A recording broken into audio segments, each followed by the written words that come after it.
కంచిలో మొత్తం 1000 గుళ్ళున్నాయి. ఈ కాంచీపురాన్ని సిటీ ఆఫ్ 1000 టెంపుల్స్ అని కూడా అంటారు. ఇండియా మొత్తంలో 18 శక్తిపీఠాలు ఉన్నాయి.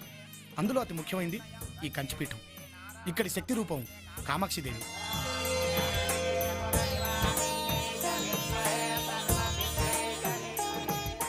మొదట్లో అమ్మవారు నరబలులు కోరేదట.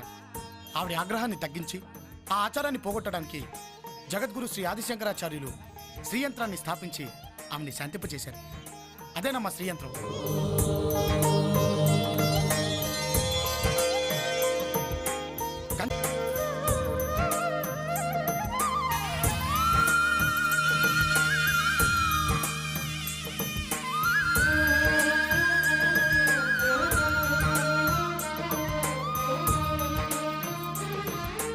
So how is our Kanchi? Beautiful.